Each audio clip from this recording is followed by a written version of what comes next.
Police हमारे बीच में हमारे महिलाओं के जैसे ड्रेस डालकर, हमारे किसानों के जैसे पहनकर ड्रेस आ जाते हैं। तो इन्होंने शुरुआत तो आरोप प्रत्यारोपों से की। कहीं खालिस्तानी कहा, कहीं पाकिस्तान चीन के फंड आ रहे हैं ये कहा। इनको पता ही नहीं है कि सिखों की परंपरा वो गुरु नानक की हो या गुरु गोविंद सिंह की हो, क्या है उनको पता ही नहीं है कि आज़ादी आंदोलन में पंजाब के ही कितने शहीद हुए। ये उनकी साजिश होती है। जब उनको हिंसा करनी होती है तब वो खुद कुछ हिंसक लोगों को अंदर घुसाकर हिंसा की शुरुआत करते हैं। पर हमको उससे डरना नहीं चाहिए। हमारा तो नारा भी है, संकल्प भी है कि हमला चाहे जैसा होगा, हाथ हमारा नहीं उठेगा। ये सरकार अपने परिवार वालों के साथ ही बातचीत करती है। उनका है एक संघ परिवार, और बाकी विचारधारा के या मतभेद रखने वाले अलग विचारधारा के लोगों के साथ ये संवाद नहीं करते हैं। और जब इतना बड़ा जनसैलाब खड़ा है कि उनको सीधे सरल जालियनवाला बाग तो करना संभव नहीं है। ਜਦੋਂ ਤੋਂ ਕਿਸਾਨੀ ਅੰਦੋਲਨ ਸ਼ੁਰੂ ਹੋਇਆ ਉਦੋਂ ਤੋਂ ਹੀ ਸਰਕਾਰ ਦੇ ਵੱਲੋਂ ਬੜੀਆਂ ਸਾਜ਼ਿਸ਼ਾਂ ਕੀਤੀਆਂ ਗਈਆਂ ਨੇ ਕਿ ਕਿਸੇ ਨਾ ਕਿਸੇ ਤਰੀਕੇ ਦੇ ਨਾਲ ਇਸ ਅੰਦੋਲਨ ਨੂੰ ਖਤਮ ਕੀਤਾ ਜਾਵੇ। ਭਾਵੇਂ ਕਿ ਉਹ ਪਹਿਲਾਂ ਭਰਮਾਉਣ ਦੀਆਂ ਕੋਸ਼ਿਸ਼ਾਂ ਉਹ ਵੀ ਸਾਜ਼ਿਸ਼ਾਂ ਹੀ ਸੀ। ਉਸ ਤੋਂ ਬਾਅਦ ਜਿਹੜੇ ਬੰਦੇ ਭੇਜੇ ਗਏ ਨੇ ਉਹ ਵੀ ਸਾਜ਼ਿਸ਼ਾਂ ਕੀਤੀਆਂ ਗਈਆਂ ਸੀ। ਮੁੜ ਤੋਂ ਜਿਹੜੇ ਨੇ ਅਜਿਹੇ ਬੰਦੇ ਫੜੇ ਗਏ ਨੇ ਜਿਹੜੇ ਸਾਜ਼ਿਸ਼ਾਂ ਕਰਨ ਦੀਆਂ ਪੂਰੀਆਂ ਤਿਆਰੀਆਂ ਦੇ ਵਿੱਚ ਸੀ। ਭਾਵੇਂ ਕਿ ਜੋ ਬੰਦਾ ਫੜਿਆ ਗਿਆ ਸੀ ਬਾਅਦ ਦੇ ਵਿੱਚ ਮੁੱਕਰਦਾ ਹੋਇਆ ਨਜ਼ਰ ਆਇਆ। ਇੱਥੇ ਗੱਲ ਹੋਰ ਸੀ, ਪੁਲਿਸ ਕੋਲ ਜਾ ਕੇ ਗੱਲ ਹੋਰ ਹੈ। ਪਰ ਕਿਤੇ ਨਾ ਕਿਤੇ ਵੱਡੇ ਸਵਾਲ ਇਹ ਖੜੇ ਹੋ ਰਹੇ ਨੇ ਕਿ ਜਿਵੇਂ ਪਹਿਲਾਂ ਫੜੇ ਗਏ ਸੀ ਬੰਦੇ, ਹੋ ਸਕਦਾ ਜੋ ਉਸ ਬੰਦੇ ਨੇ ਗੱਲਾਂ ਕਹੀਆਂ ਨੇ ਉਸ ਦੇ ਵਿੱਚ ਸੱਚਾਈ ਹੋ ਸਕਦੀ ਹੈ, ਕਿਉਂਕਿ ਕਬੂਲ ਜਿਹੜਾ ਉਸਨੇ ਖੁਦ ਕੀਤਾ ਸੀ। ਇਹ ਕੋਈ ਪਹਿਲਾ ਵਿਅਕਤੀ ਨਹੀਂ, ਇਸ ਤੋਂ ਪਹਿਲਾਂ ਵੀ ਕਈ ਵਿਅਕਤੀ ਫੜੇ ਗਏ ਸੀ, ਹੋਰ ਵੀ ਵਿਅਕਤੀ ਫੜੇ ਜਾ ਸਕਦੇ ਨੇ, ਅੰਦੋਲਨ ਨੂੰ ਖਰਾਬ ਕੀਤਾ ਜਾ ਸਕਦਾ। ਇਸੇ ਮਾਮਲੇ ਤੇ ਗੱਲਬਾਤ ਕਰਾਂਗੇ। ਸਾਡੇ ਨਾਲ समाज सेवक मिदा पाटेकर जी मौजूद ने। मिदा पाटेकर जी, बड़ी मात्रा में जो यहाँ पे साजिशकर्ता जो पकड़े गए हैं, 26 तारीख नज़दीक है, किसानों का सबसे बड़ा जो कह सकते हैं तैयारियां हैं, सबसे बड़ा दिन ऐतिहासिक जो परेड होने वाली है उसको लेकर साजिशां पूरी तरफ से की जा रही हैं केंद्र सरकार की तरफ से, क्या कहना? ये तो एक सत्ताधीशों का खेल इस प्रकार का, खास करके भारतीय जनता पार्टी जैसे राजनीतिक दल का हमने भी बहुत अनुभव किया है। ये आंदोलन की ख्वाहिश होती है कि सरकार हमको जवाब दे दें और सीधे सरल विनम्रता से हम संवाद में शामिल होते हैं। लेकिन ये सरकार अपने परिवार वालों के साथ ही बातचीत करती है। उनका है एक संघ परिवार, और बाकी विचारधारा के या मतभेद रखने वाले अलग विचारधारा के लोगों के साथ ये संवाद नहीं करते हैं। और जब इतना बड़ा जनसैलाब खड़ा है कि उनको सीधे सरल जालियनवाला बाग तो करना संभव नहीं है, तो ऐसी स्थिति में वो ऐसे अलग अलग साजिशों से पेश, हमारी ख्वाहिश विरुद्ध उनकी साजिश, ये हमको भुगतना ही पड़ता है। नर्मदा बचाओ आंदोलन को अभी 35 साल पूरे हुए, हम लोग इन 35 साल में क्या नहीं भुगत पाए हैं। तो इन्होंने शुरुआत तो आरोप प्रत्यारोपों से की। कहीं खालिस्तानी कहा, कहीं पाकिस्तान चीन के फंड आ रहे हैं ये कहा।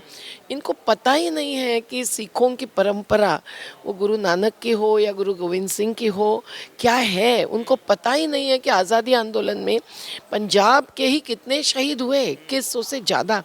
तो ये लोग इस प्रकार से आरोप करते हुए बदनाम करना चाहते हैं ताकि समाज हमसे न जुड़े और आंदोलन को समर्थन न दे। पर अभी ये कल की जो हकीकत है वो बहुत ही भयंकर है। हम लोग यहाँ तक तो देख चुके हैं कि पुलिस हमारे बीच में हमारे महिलाओं के जैसे ड्रेस डालकर, हमारे किसानों के जैसे पहनकर ड्रेस आ जाते हैं। लेकिन यहाँ जो अभी कल जो मालूम पड़ा कि इस प्रकार के जिनको आतंकवादी सही में कहना चाहिए, ऐसे गुंडों को इन्होंने शामिल किया। और एक व्यक्ति ने, जब किसानों ने एक प्रकार से ऐलान भी किया और आह्वान भी, चुनौती भी दी, तब जो सच्चाई बरती उसको इन्होंने फिर टालने की और पलटने की कोशिश की। ये भी हमारे साथ हुआ है। हमारे बीच में भी हमको आरोप लगाया कि बंधक बना दिया हमने अधिकारियों को, और उसने मेरे सामने कलेक्टर को फ़ोन करके कहा कि ऐसा कुछ नहीं हुआ है साहब, आप ऐसा क्यों सोच रहे हैं, मैं तो यहाँ बैठा हूँ इनके साथ। और फिर कुछ 20 किलोमीटर दूर जाकर प्रेस कॉन्फ्रेंस की उन्होंने अधिकारियों के दबाव में और झूठी बात बताई। तो मुझे लगता है कि आज उनको ये लग रहा है कि देश किसानों के साथ खड़ा है। और जो प्रजासत्ता के नाम पर राजसत्ता का चित्र दिखता है 26 जनवरी को, एक प्रकार के कार्यक्रम दिखते हैं, पर वो भी एक दिखावा जैसा होता है। सही भारतीय उनकी एकजुटता, विविधता, ये तो इनके विचार में नहीं है, पर ये उस दिन वो प्रदर्शित करना चाहते हैं। जैसे वो गांधी जी को भी कुछ अर्पण करते हैं, नेताजी सुभाष चंद्र बोस की जयंती मनाते हैं, लेकिन प्रत्यक्ष में लाल बहादुर शास्त्री जी को याद करते हैं। इन प्रत्यक्ष में इनकी सोच अगर गांधी और शास्त्री जी की होती तो ये आंदोलन के साथ जवाब देने के लिए संवादशीलता दिखाते, लेकिन वो नहीं। क्या लगता है कि ये सिर्फ और सिर्फ लोगों को, जो किसान यहाँ पे बैठे हैं आंदोलन में, इनको डराने की कोशिश की जा रही है, या आपको लगता है कि बाकी अजिहा ऐसा कुछ हो सकता है कि 26 तारीख को, क्योंकि बहुत बड़ा दिन है, क्या लगता क्या है, डराने की कोशिशें या हो सकता है ऐसा कुछ? नहीं, वो कुछ भी कर सकते हैं। बहुत से जगह पे जहाँ हमला होता है पुलिसों का, हम देखते हैं कि पुलिसों से ही पथराव किया जाता है। और अभी भी इंदौर के पास के एक गांव में चांदन खेड़ी, जो एक प्रकार का सांप्रदायिक हिंसा का उद्भव हुआ, वो अयोध्या के मंदिर के नाम पर चंदा इकट्ठे करते हुए, उसकी पूरी हकीकत जब जाकर हमने जानी तो एक थी, और जिन्होंने रैली निकाल कर ये किया था वो कह रहे थे खुद का घर खुद ने जलाया, खुद का सामान खुद ने जलाया। तो ये बात हम हर बार देखते हैं, पर ये उनकी साजिश होती है। जब उनको हिंसा करनी होती है तब वो खुद कुछ हिंसक लोगों को अंदर घुसा कर हिंसा की शुरुआत करते हैं, पर हमको उससे डरना नहीं चाहिए। हमारा तो नारा भी है, संकल्प भी है कि हमला चाहे जैसा होगा, हाथ हमारा नहीं उठेगा। तो हम संपूर्णतः अहिंसक रहना चाहते हैं, और आज तक ये किसान आंदोलन पिछले 55 से अधिक दिन पूर्ण अहिंसक रहा है। युवाओं के जोश के बावजूद बुज़ुर्गों ने, महिलाओं ने उन्हें उसे अहिंसा के पथ पर रखा है, और मुझे लगता नहीं कि हम उनकी हिंसा की साजिशें सच्चाई में उतारने देंगे।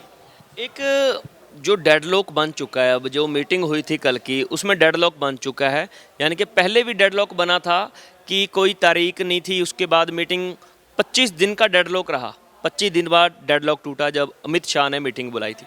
अब फिर से जो डेडलॉक बन चुका है, क्या लगता सरकार कोई नई चाल चल सकती है, या फिर सिर्फ 26 तारीख का जो दिन है वो निकालना चाहती है कि शांति से निकल जाए, उसके बाद किसान बैठे हैं तो बैठे रहने दो, ऐसी कोई चाल हो सकती है? देखिए, इस सरकार के बारे में तो कुछ कह ही नहीं सकते हैं। पिछली जो सरकार थी वो हर आंदोलन के साथ संवाद करती थी ना, मतलब प्रधानमंत्री भी आसानी से मिलते थे, वो नरसिंह राव हो या देवे गौड़ा जी हो या सोनिया गांधी हो या मनमोहन सिंह जी हो। लेकिन अभी ये तो ऐसे खुले आम आंदोलन के साथ पेश न आते हुए अपनी मन की बात करते हैं, अपना सोशल मीडिया का आईटी सेल इस्तेमाल करते हैं, तो इनका कुछ कह नहीं जा सकता। जब इन्होंने गृह मंत्री को लाया वो भी भारत बंद का दिन था, और 3 बजे हमारा भारत बंद आगे सफलता के साथ बढ़ने के बाद इन्होंने अचानक शाम को 7 बजे बुलाया और मीडिया को वहाँ दोहराया। लेकिन उसके बाद पहली बार उन्होंने जो लिखित प्रस्ताव दिया है संशोधन का, वो सामने आया, पर वो संशोधन तो उस कानूनों का कालापन उजागर करने वाले संशोधन है। उससे मालूम पड़ता है कि कितनी गलतियाँ थी और इनको भी समझ में आ रही है। जैसे कोर्ट में भी न जाने की बात, किसान नहीं जा सकता है, अब वो कह रहे सिविल कोर्ट तक जा सकते हैं, हमको मंजूर नहीं है। तो इस प्रकार के, लेकिन अभी मुझे लगता है कि डेडलॉक की बात हम नहीं सोचनी चाहिए, हम लोगों को अपने दरवाजे खुले रखने चाहिए। हमारे सामने जो बैरिकेड्स लगे वो पुलिसों के हैं, और पुलिसों का जत्था इन्होंने तैयार, बटालियंस के बटालियंस, उनको भी तकलीफ़ देते हुए, परेशान करते हुए खड़े किए हैं। तो इसकी कोई ज़रूरत नहीं थी। अहिंसक आंदोलन को कैसे पेश आना इनको शायद समझता नहीं है, हिंसा का जवाब ये आसानी से दे सकते हैं। तो इसीलिए हम लोगों ने अपने दरवाजे खुले रखते हुए अपना अहिंसक सत्याग्रह, जिसको सुप्रीम कोर्ट ने भी एक प्रकार से मान लिया, उन्होंने भी कहा ये सत्याग्रह है, तो और कुछ ज़रूरी नहीं है कमेटी की और जांच की। अगर ये सत्य है जिसका आग्रह रख रहे हैं तो फिर उनको असत्य का जवाब मंजूर नहीं है। तो मुझे लगता है कि अगर वो संवाद करेंगे तो ठीक है, पर ऐसा ऊंचा नीचा आंदोलन में हर बार होता है, और ख़ास करके जहाँ संवेदना नहीं है ऐसे मुद्दे होते हैं जैसे किसानों के मुद्दे। यही अगर उद्योगपति 4 भी बैठ जाते हैं तो तत्काल दौड़ के आते प्रधानमंत्री और उनसे बात करते। लेकिन किसानों के लाखों की तादाद में उनके द्वार पर होते हुए भी जहां उन्होंने ही रोका है, उनको संवाद करने की इच्छा नहीं होती। ये बहुत ही गंभीर बात है। दुनिया देख रही है, जनता देश की देख रही है। हमारी परीक्षा वो ले रहे हैं ऐसा उनको लगता होगा, पर उनकी परीक्षा जनता देख रही है, ले रही है। मेधा पाटकर जी, आपने बहुत समय से, यानी कि बहुत समय हो गया, आप लंबे समय से आंदोलनों में हैं। आपने कभी ऐसा आंदोलन देखा है? आज़ादी के बाद का ये आंदोलन सबसे बड़ा आंदोलन है। हमारे भी दीर्घ आंदोलन हो चुके हैं, कभी 36 दिन, कभी 26 दिन, कभी, लेकिन इसकी जो ताकत है, जनशक्ति की ताकत है, ये राजनीतिक युक्ति की ताकत नहीं है, एक सीधे सरल है। और पंजाब ने जो एक सीधा सवाल कॉरपोरेटाइजेशन पर किया है वो भी बहुत महत्व का है। विचारों में हम लोग सांप्रदायिकता के खिलाफ होते हैं, पर जहाँ मॉब लिंचिंग होता है हम अगर नहीं पहुँचते हैं तो ये विरोधाभास होता है। वैसे ही हम विचारों में अगर कंपनी राज के खिलाफ है तो फिर इन बड़े पूंजीपतियों को सीधे चुनौती देनी चाहिए, ये हम मानते हैं।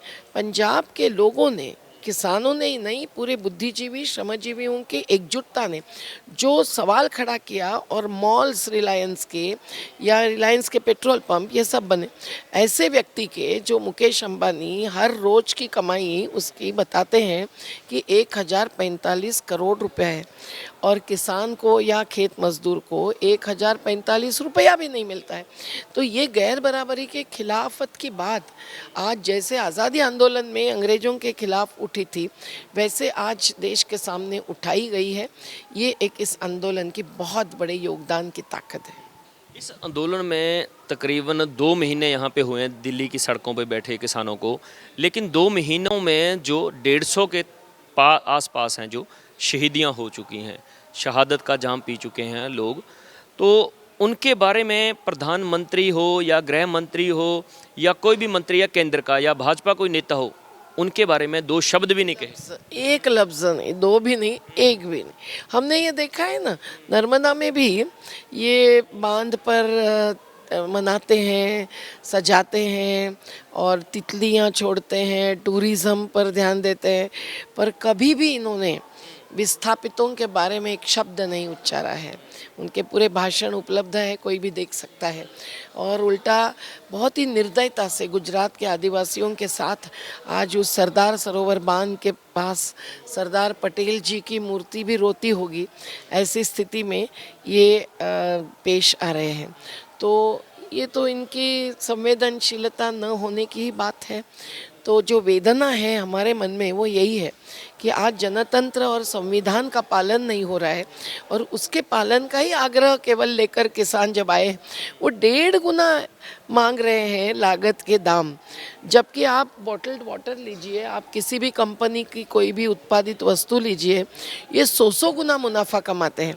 तो ऐसी स्थिति में ज़रूरी है कि हम लोगों को भी अपेक्षा नहीं करनी चाहिए है कि उनसे हमको कुछ सर्टिफिकेट मिलेगा, उनसे हमको थप्पड़ी मिलेगी, पर हम लोग हाथ नहीं उठाएंगे और हिंसा के तरफ नहीं जाएंगे। और हम लोग इस आरोप प्रत्यारोपों में अगर जुड़े रहेंगे तो जैसे चुनाव प्रचार में राजनीतिक दलों के बीच होता है, ऐसे दलदल में हमको नहीं फंसना है। ये जन आंदोलनों की एक प्रकार की परंपरा है कि वो अपने विवेक और अपनी विचारधारा के आधार पर चलते हैं और अहिंसा को कभी भी नहीं छोड़ते हैं, सत्याग्रही बन के रहते हैं, और उसी से पूंजी की या ज्ञान की या जाति सांप्रदायिकता की ताकतों को झुकाते हैं। जी, बहुत धन्यवाद। धन्यवाद।